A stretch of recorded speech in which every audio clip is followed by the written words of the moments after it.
Continuando o capítulo 6 da primeira parte do livro Memórias de um Suicida,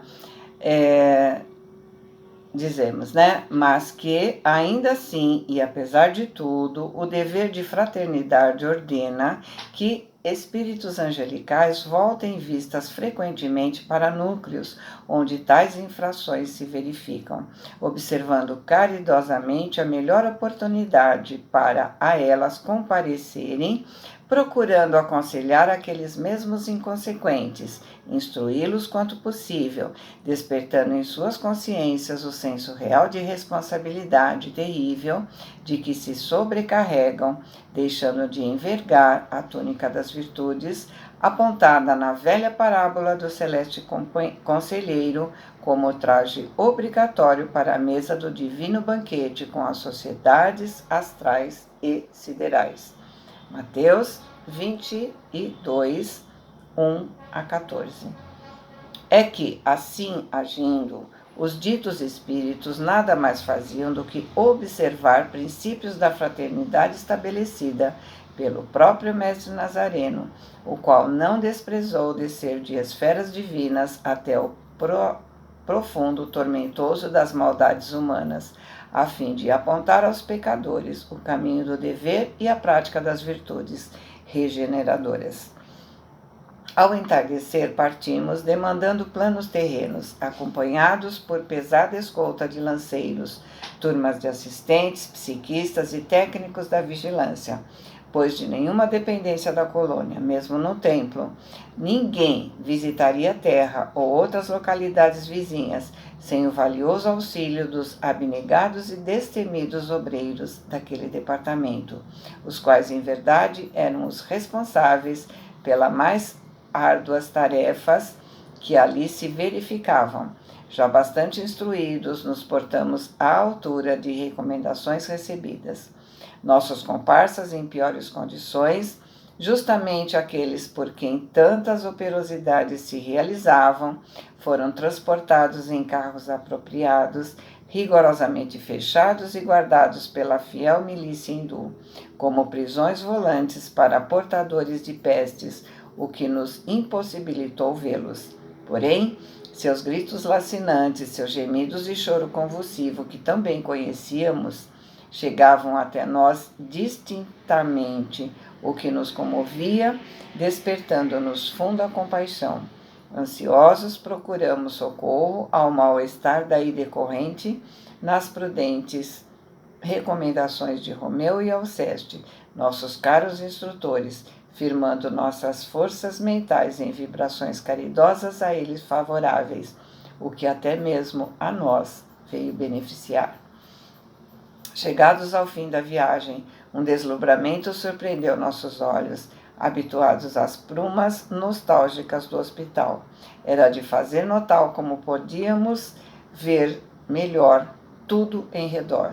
Uma vez na terra, em tempo algum, jamais víramos edifício tão magnificamente decorado de luzes como aquele humilde habitação, o que era pelos esplendores que do alto se projetavam, envolvendo-a como que em um abraço de vibrações hialinas.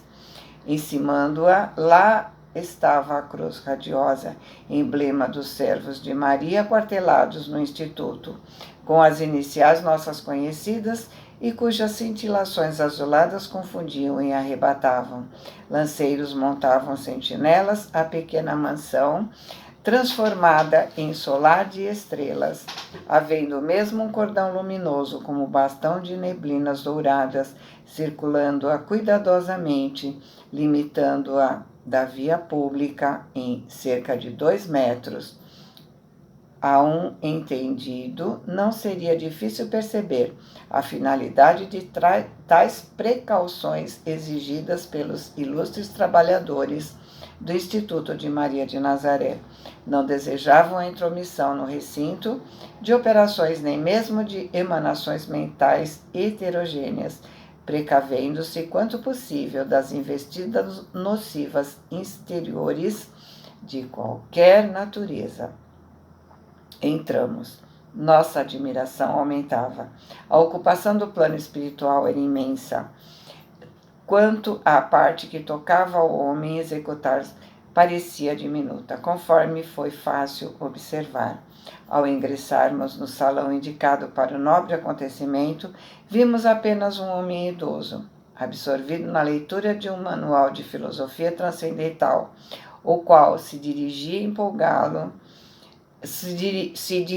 empolgá-lo, pois verdadeiramente concentrado nos pensamentos que ia captando das páginas sábias, deixava irradiar da fronte fagulhas luminosas que muito o recomendavam no conceito do invisível.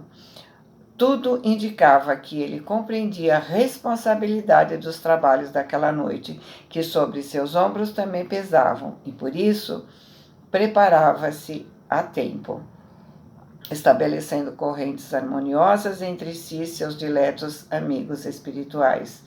Era o diretor terreno da casa. Aliás, o quadro a contemplar era sugestivo e majestoso. Haviam desaparecido os limites da sala de trabalho, como se as paredes fossem magicamente afastadas, a fim de se dilatar o recinto. Em seu lugar, víamos tribunas circulares, parecendo arquibancadas, dir-se-ia anfiteatros para acadêmicos. Nossos guias vigilantes indicaram as arquibancadas e os lugares a nós reservados. Obedecemos sem relutância, enquanto os infelizes companheiros, cujo estado grave deu razões aos trabalhos recursos, eram pacientemente conduzidos por seus médicos assistentes e enfermeiros e colocados no primeiro plano das arquibancadas, em local apropriado às suas condições. Na sala já se achavam reunidos os elementos terrenos selecionados para aquela noite, isto é, os médios indicados, os colaboradores homogêneos da boa vontade, tomando cada um o lugar conveniente.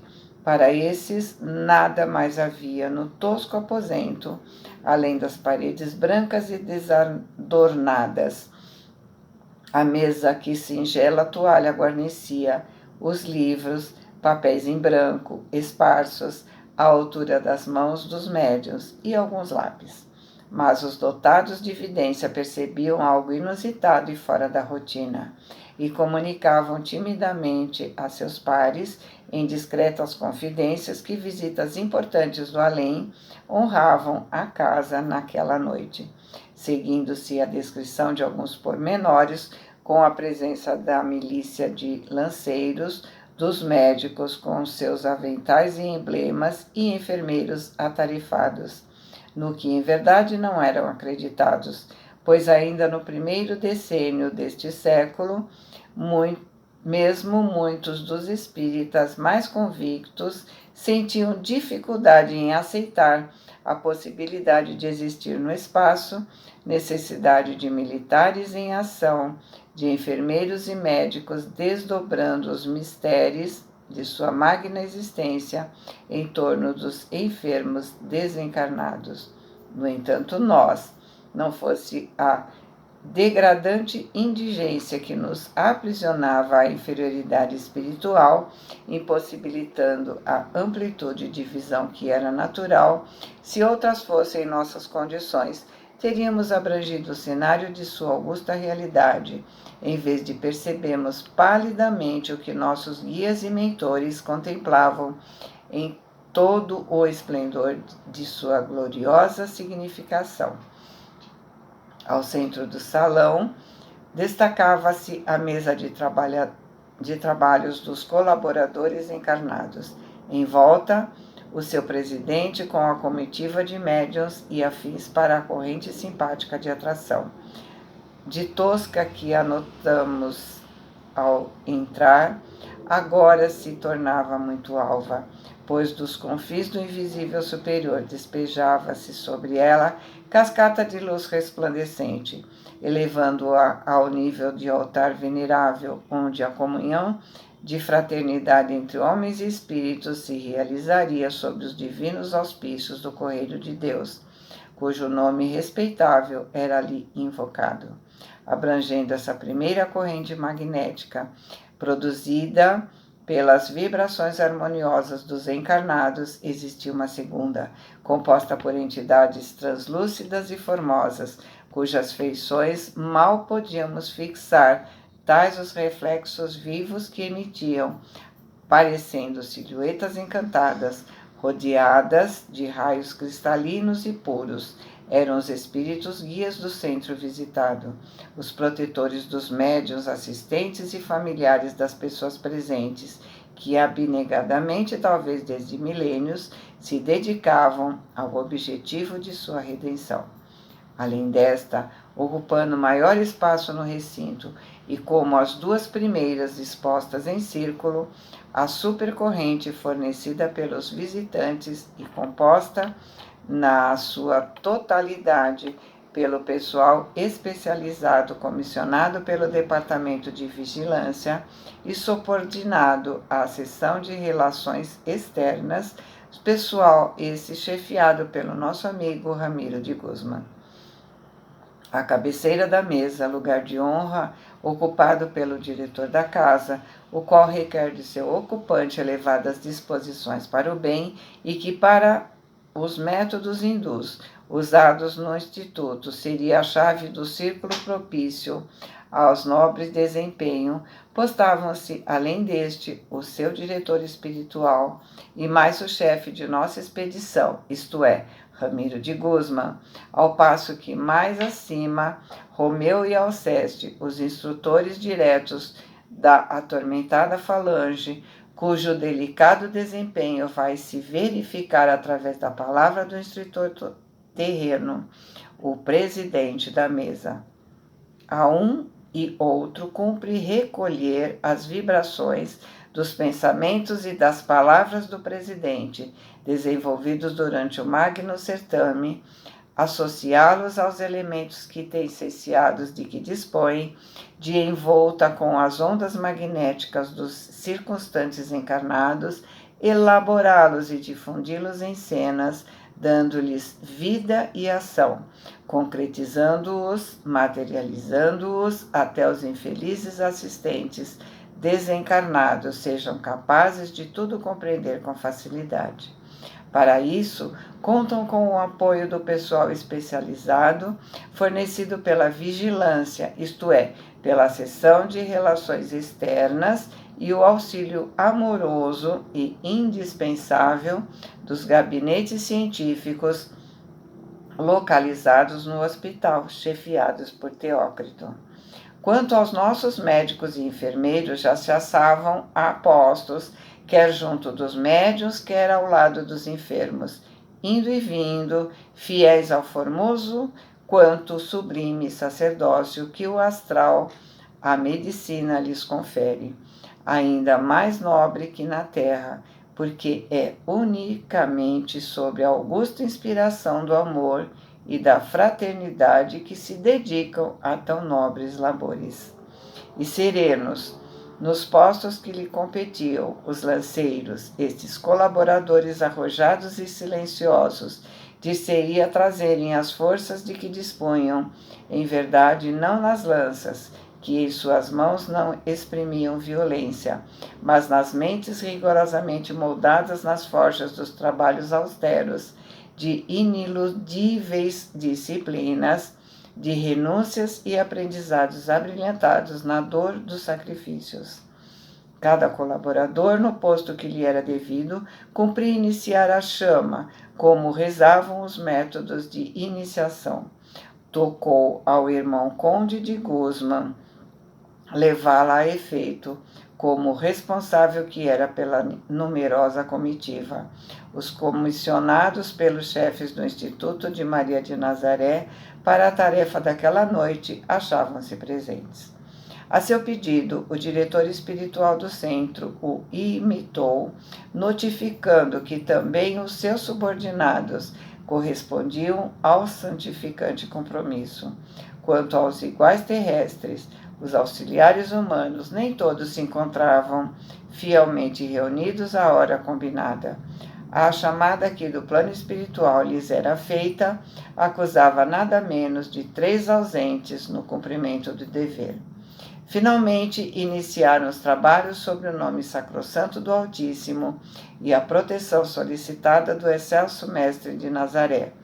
Visivelmente inspirado pelos pensamentos vigorosos das entidades iluminadas presentes, o presidente da casa desenvolveu ardente prece tocante e substanciosa, a qual predispôs nossos corações ao enternecimento e fervoroso recolhimento. Porém, à proporção que orava com maior vigor, incidiam sobre a mesa os arrebóis nível azulados emanados do alto como bênção dadivosas que nos levaram a imaginar lampejos do olhar caridoso de Maria, norteando seus obreiros na piedosa missão do socorro a pobres decaídos. Porém, supliquemos aos mentores e tutelares presentes a graça de nos conferirem por instantes o poder da visão à distância, que neles é um dos formosos atributos do progresso adquirido, e o qual não possuíamos ainda, e respeitosamente acompanhemos esse cascatear azul que adornou a sede humilde da agremiação dos discípulos do grande iniciado Allan Kardec, a ver se conseguiremos descobrir a sua origem. Eis que fomos satisfeitos em nossas pretensões, sob a condição de conduzirmos o leitor no giro que empreendermos através das desejadas investigações. Uma vez acertado, o binóculo mágico nos revelou que, sob as fulgurações puríssimas que visitavam o tosco albergue, desapareceram os limites que o encerravam nas prisões de simples habitação terrena para transfigurá-lo em alvo de irradiações generosas por parte dos diretores de nosso instituto. Víamos refletida nas ondas belas daquelas doces cintilações a reprodução do que no mesmo momento se desenrolava no gabinete secreto do templo santuário, onde os responsáveis se reuniam por tantos quantos viviam na colônia perante a excelsa direção da legião. Também esses austeros mestres eram então presentes à reunião onde nos achávamos, pois que os vemos, então, como nós, reunidos em torno de uma mesa augusta e alvíssima, a mesa da comunhão com o altar, o mais alto altar venerável, que testemunha todos os dias suas elevadas manifestações de idealistas, suas investigações profundas de cientistas cristianizados em torno da criação divina e dos graves problemas referentes ao gênero humano, suas fervorosas vibrações de amor e respeito ao onipotente Senhor, Pai e ao próximo. São 12 homens belos, nobres, cuja idade à primeira vista não se poderia calcular, mas que exame mais circunstanciado revelaria que bem poderia ser a que lhes fosse mais grata ao coração ou às recordações. Das mentes graves e pensadoras, assim como dos corações generosos, centelhas prateadas irradiam, testemunhando a grande firmeza dos princípios virtuosos que os impulsionavam. Não vemos assistentes para a reunião que efetuam.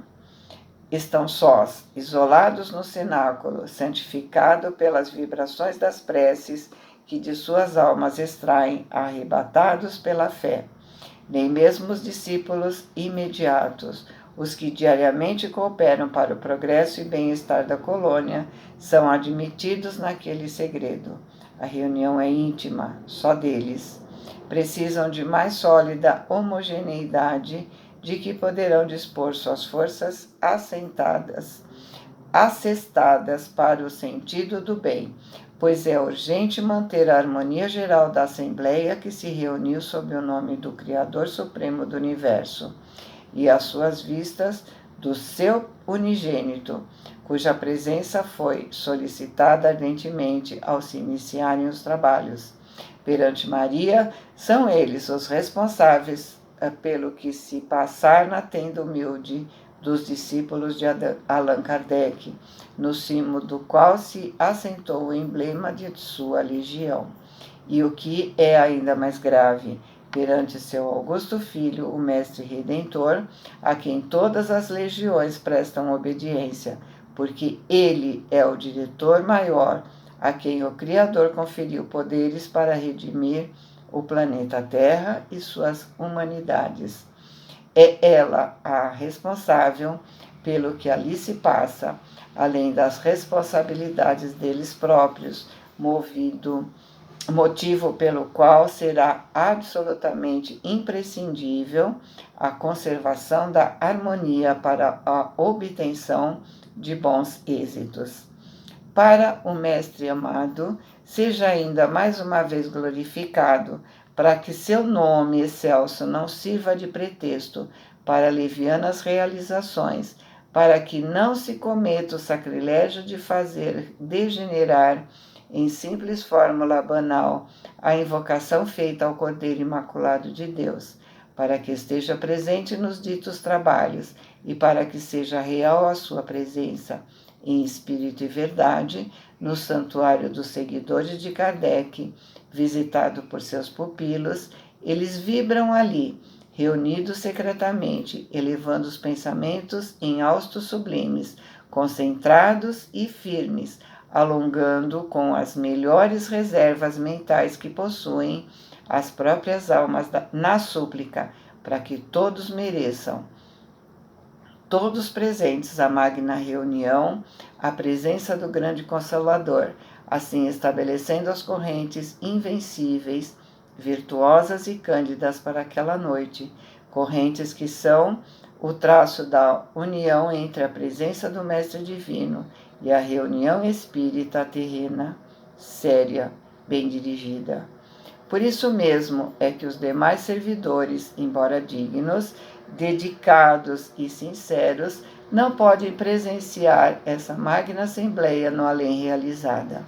Não alcançarem ainda as vibrações perfeitamente homogêneas com as suas, tal como requer a santidade do mandato. Na vasta colonização do Instituto de Maria de Nazaré, apenas esses 12 mestres de iniciação se apresentam perfeitamente idênticos em qualidades morais, grau de virtude, de ciência e estado de espiritualização para a comunhão no sublime ágape que efetuam. São simples e modestos, sabem que de si mesmo pouco têm a distribuir com os mais necessitados e sofredores, porque consideram diminuto o cabedal de ciência adquirido, apesar do longo carreiro de experiências que palmilharam a série de peregrinações pelas vias de sacrifício e das lágrimas. Consequentemente, não desconhecem que se encontram ainda distanciados da perfeição, mas insistem em caminhar com passos sempre mais firmes ao encalço do grandioso ideal que acalentam, a união definitiva com Jesus, e revelam com demonstrações evidentes que nem paixões pessoais, nem desejos impuros abalam mais suas vontades rigidamente retemperadas no amor, na justiça e no dever. Por essa razão, oram e suplicam em harmonioso conjunto, sem que nenhum se considere digno bastante de ser chamado mestre ou chefe dos demais. Só sabem é que devem servir, porque não passam de servos de uma grande corporação, onde a lei é o amor ao próximo, o devotamento às causas generosas, a justiça, a abnegação, o trabalho, o progresso para a conquista do melhor. Para eles, o verdadeiro chefe, o mestre, é Jesus de Nazaré, e como tal o honram e respeitosamente o invocam, sempre que as circunstâncias o requerem. E como servos, como discípulos e subordinados, desejam praticar ações dignificantes, alcançar méritos a fim de se elevarem no conceito do amado Senhor. Acreditam fervorosamente que o Magno Instrutor, a quem imploram assistência e proteção, não desatendeu as invocações extraídas dos recônditos mais sensíveis dos seus espíritos. Antes, desceu misericordioso e terno, como sempre, não apenas até o santuário hialino transparente, onde só eles penetram, mas também a humilde choça em que se efetua o divino banquete da fraternidade, ao qual também concorreram pobres homens e mulheres ainda encarnados, arrastando penosamente através dos espinhos das provações aprendizados redentores. Atesta-o a torrente de luz sideral que as santificou, e que a certeza da presença de Jesus nas reuniões engrandecidas pelas virtudes e dispositivos morais e intelectuais dos orientadores, quer encarnados, quer desencarnados, proveio do fato de jamais se haverem extinguido da sua audição espiritual as maravilhosas expressões daquela voz amorosa, inesquecível e sublime, firmando a promessa imortal. Em qualquer lugar onde se acharem duas ou mais pessoas reunidas em meu nome, eu estarei entre elas. Mateus 18:20. Como costuma acontecer nas reuniões legítimas da iniciação espírita cristã, cujos princípios elevados impõem como base inalienável para o seu adepto a autorreforma moral e mental, naquela noite memorável para todos da minha sinistra falange, foi escolhido o tema evangélico a ser estudado e comentado. Como vemos, o ensino era fornecido por Jesus, ali considerado lente magnífico presidente de honra, cujas lições levantavam o pedestal de tudo o que se desenrolaria. Então foi iniciada a leitura do Evangelho, seguindo-se explanação formosa e fecunda do presidente terreno.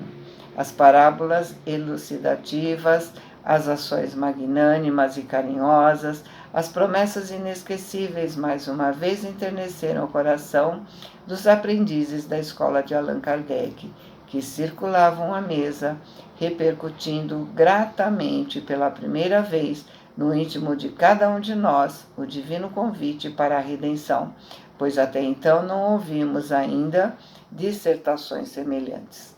Para as criaturas terrenas ali presentes, tratava-se apenas do irmão presidente a ler e comentar o assunto escolhido.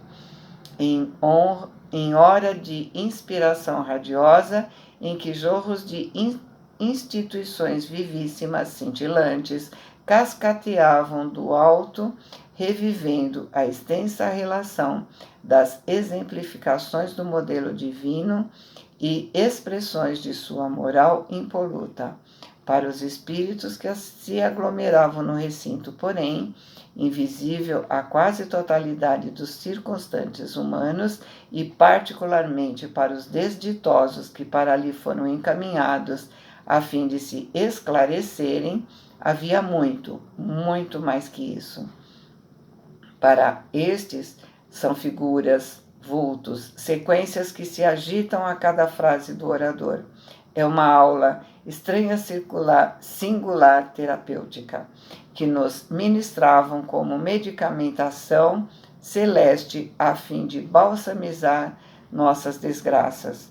A palavra, a vibração do pensamento criador, repercutindo em ondas sonoras, onde se retratavam as imagens mentais daqueles que a proferia e espalhando-se pelo recinto saturado de substâncias fluido-magnéticas apropriadas, e fluidos animalizados dos médiuns e assistentes encarnados é rapidamente acionada e concretizada, tornando-se visível graças a efeitos naturais que as forças mentais conjugadas dos tutelares reunidos no templo, com as dos demais cooperadores em ação, produziam, intensificavam-se as atividades dos técnicos da vigilância, comissionados para o delicado labor da captação das ondas, onde as imagens mentais se retrataram da coordenação e estabilidade das sequências, etc., etc. A palavra assim trabalhada no maravilhoso laboratório mental, assim modelada e retida pelos eminentes especialistas devotados ao bem do próximo, corporificou-se, tornou-se realidade, criada que foi a cena viva do que foi lido e exposto. Vou continuar no próximo.